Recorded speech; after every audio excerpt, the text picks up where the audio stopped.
আজি মই অপমানিত হৈছো, ৰাস্তাত অপমানিত হবলগীয়া হৈছে। কাৰণটো হ'ল টুল টেক্স। মই টুল গেটত আজি পইচা দিব পৰা নাই। মোৰ মানে পইচা অলপ কমেই আছিল, সঁচা কথা যিটো পইচা অলপ কম আছিল। তেতিয়াহ'লে মই কি কৰো, ধৰক মোৰ যি পাৰ্টিৰ আই কাৰ্ডখন আছে শোণিতপুৰ জিলা যুৱ মৰ্চাৰ আৰু ৰাজ্যিক যি এক্সিকিউটিভ সভাত আমাক যি আই কাৰ্ডখন দিয়ে মোৰ গাড়ীত আছিল, মই দেখুৱাইছো।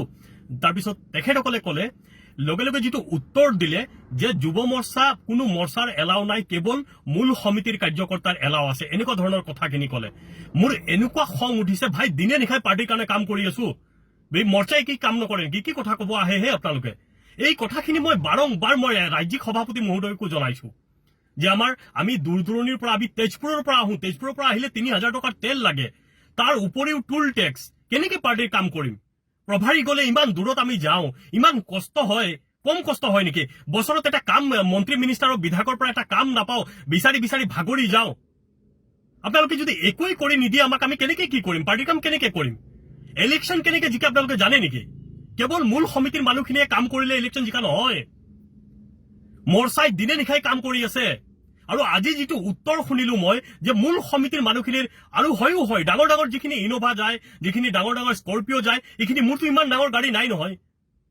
মই আমি সৰু গাড়ী লৈ পেলাই আপ ডাউন কৰিম, আৰু পকেটত সদায় ইমান পইচা নাথাকে নহয়। মই সমগ্ৰ অসমত যিমান যুৱ মৰ্চাৰ কাৰ্যকৰ্তা আছে, মই সকলোকে বিনম্ৰতাৰে মই আহ্বান জনাব বিচাৰিছো, এই টুল টেক্স কেইটাত আমিও প্ৰতিবাদ কৰিম। কাৰণ এতিয়া ভাগৰি গৈছো, আৰু আহোঁতে পইচা দিব লাগে, যাওঁতে পইচা দিব লাগে। এতিয়া আৰু আমাৰ কোনো ধৰণৰ এতিয়া মৰ্চা বুলি ক'লে মানে কোনো কামৰে নহয়। আৰে যিমান মানে মিটিং সভা সমিতি হ'ব, ফ্লেগিং আমি কৰিব লাগে, আমাৰ ল'ৰা ছোৱালীখিনি কষ্ট কৰিব লাগে, বিধায়কৰ ওচৰত গ'লে সন্মান নাপায়, মন্ত্ৰীৰ ওচৰত গ'লে সন্মান নাপায়, এইবিলাক কথা হ'ল নেকি? আৰু কিমান দিন সহ্য কৰা হ'ব কথাখিনি? যোনে পাৰ্টি যেনেকুৱা ইনষ্ট্ৰাকশ্যন দিয়ে আমি সেনেকেই কাম কৰো। কিমান দুখীয়া ঘৰৰ পৰা ল'ৰা ছোৱালী বিলংগ মানে হৈ আছে বা কাম কৰি আছে, আপোনালোকে এইবিলাক অনুভৱ কৰিব পাৰেনে? মানুহে নোখোৱাকে পাৰ্টিৰ কাৰণে কাম কৰি আছে। আপোনালোকে কেৱল ইলেকশ্যন জিকাৰ পিছত বাহ লয়, কিন্তু বুথৰ কাৰ্যকৰ্তাই যে মানে তেখেতসকলে কিমান কষ্ট দিনে নিশাই বুথত কৰিবলগীয়া হৈছে, মৰ্চাৰ মানুহখিনি কৰিবলগীয়া আছে, যিকোনো মৰ্চা। মই আপোনালোকক বিনম্ৰতাৰে অনুৰোধ কৰিব বিচাৰিছো, আপোনালোকে যদি বেয়া পায় মোক পাৰ্টিৰ পৰা উলিয়াই দিয়ক, মোৰ ক'বলগীয়া একো নাই। কিন্তু মানে কি, মই সকলো কাৰ্যকৰ্তাৰ কাৰণে মই কৈছো, কাৰণ মোৰ যেনেকুৱা কষ্ট হৈছে মই ভাবো সকলো কাৰ্যকৰ্তাৰে কষ্ট হৈ আছে। আৰু আটাইতকৈ বেয়া লাগিছে, আজিৰ পৰা এসপ্তাহ আগত এগৰাকী আমাৰ সক্ৰিয় কাৰ্যকৰ্তা মৌচুমী ভৰদ্বাজ, আমাৰ ৰাজ্যিক সদস্য, তাই ৰাজ্যিক দায়িত্বত আছে আমাৰ, কোনোবা এজন অসভ্য কাৰ্যকৰ্তাই তাইক বোলে বেয়া শব্দ দি অপমান কৰিছে, আৰু তাইক সকলো জ্যেষ্ঠ কাৰ্যকৰ্তাক জনাইছে, কিন্তু কোনো কাৰ্যকৰ্তাক তাই সেই বিষয়টোৰ ওপৰত কোনো ধৰণৰ একশ্যন লোৱা নাই। কিহৰ কাৰণে? আৰে আমিওতো জিলা চলাইছো না।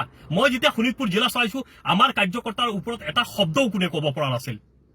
যদি আপোনালোকে চলাব নোৱাৰে তেতিয়া কেনেকে চলাব? আৰু কাৰ্যকৰ্তাই যদি আমাৰ নিজৰ মাজতে সন্মান নাপায়, তেতিয়াহ'লে কেনেকে থাকিব কাৰ্যকৰ্তা? এতিয়াৰ পৰা মই কৈছো, সমগ্ৰ যুৱ মৰ্চাৰ কাৰ্যকৰ্তাই প্ৰতিবাদ কৰিব লাগে। যেতিয়ালৈকে আমি ধৈৰ্য ধৰি আছো, ধৈৰ্য ধৰি থাকিলে এনেকে নহব। আৰু সেইবিলাক আমি ধৈৰ্য ধৰি ধৰি ধৰি ধৰি আজি সেই বিশেষকে সৰ্বভাৰতত আজি চিট কমি যোৱাৰ মূল ৰিজন হ'ল এইবিলাক কাৰণ এজনে এজনক আমি কাৰ্যকৰ্তাখিনিক আমি গুৰুত্ব নিদিওঁ। কাৰ্যকৰ্তাক যদি আমি গুৰুত্ব নিদিওঁ, কাৰ্যকৰ্তা কেনেকে থাকিব পাৰ্টিত? মই আজিৰ পৰা টুল টেক্স নিদিওঁ, কাৰণ ইমান কষ্ট কৰি যদি পাৰ্টিৰ কামত আহিবলগীয়া হয়, মোৰ টুল টেক্স ফ্ৰী কৰিব লাগিব। আৰু যদি নহয়, তেতিয়াহ'লে মোক পাৰ্টিৰ পৰা উলিয়াই দিয়ক, মই পাৰ্টিত নাথাকো। আজি ৰাস্তাত অপমানিত হ'বলগীয়া হ'ল। মই মন্ত্ৰী মহোদয়ৰ কথা কৈছো, বিধায়কৰ মহোদয়ৰ কথা কৈছো, আই কাৰ্ড দেখুৱাইছো, তেখেতসকলে কয় আমি মন্ত্ৰী চন্ত্ৰী চিনি নাপাওঁ। আৰে আপোনালোকৰ লাজ নালাগিব পাৰে, মোৰ লাজ লাগিছে, মোৰ বেয়া লাগিছে। আজি এই কথাখিনি মই এনে কোৱা নাই, মই জানো মোৰ ওপৰত একশ্যন হ'ব, কিন্তু কি কৰিম? মই যেনেকে অপমানিত হৈছো, মই ভাবো গোটেই অসমত কাৰ্যকৰ্তা এনেকে অপমানিত হৈছে।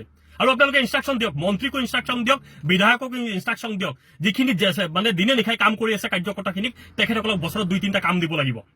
যদি কাম দিয়া নহয়, কেনেকে আমি চলিম? হেই, পাৰ্টিৰ কামত তেল ভৰিবলগীয়া হয়, টুল টেক্স দিবলগীয়া হয়, ইমান দূৰ দূৰ গোটেই অসমত। আজি মই ঢকুৱাখানাৰ পৰা ভাৰী হৈ আছো, তাতে যাবলগীয়া হয়, কেনেকে যাম? এবাৰ কথাখিনি আপোনালোকে ভাবিছেনে?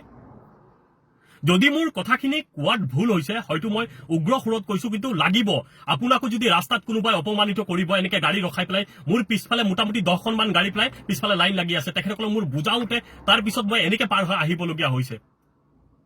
তেখেতসকলে এনেকে অপমান কৰিছে যে এতিয়াতো মই ৰাস্তাত মাৰপিট কৰিব নোৱাৰো, মোৰোতো এটা সন্মানৰ কথা আছে।